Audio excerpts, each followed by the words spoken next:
Mid to late harvest season in Northeast Indiana, but for those still harvesting, how did Monday's snow impact their crops? Fox 55's Stephen Walker spoke with experts to find out what they're expecting in this last bit of the season. Greg Knabler says Monday's snow didn't do much to hurt this year's harvest season. In fact, it may have helped. Because we're so dry, we can actually take on some rain right now, and we can even take on some snow because the ground's so dry it will absorb it rather well, and it will dry back out rather quickly. Knabler is the president of GNK Concepts, an independent crop consulting business. He says the biggest problem with the moisture is it annoys farmers because they have to wait to harvest.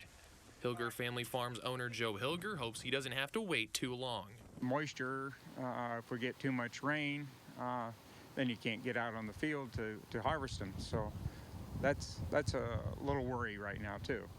Hilger says corn shouldn't be hurt by the snow because it's very resilient. Soybeans, on the other hand, shouldn't be exposed to too much moisture for too long. If the pods and the beans in the pods stay wet for a long period of time, they can start to rot or even sprout in the pod, and that basically ruins your grain quality, and it in turn can affect your yield.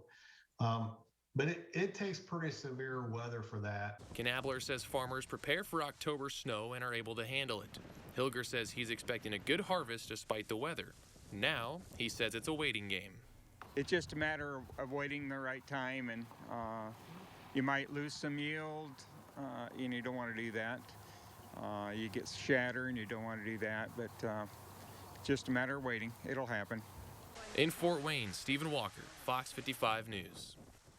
And Hilger says he expects good yields from his corn and soybeans. And later, Knabler tells us more about what made this season a good one for farmers.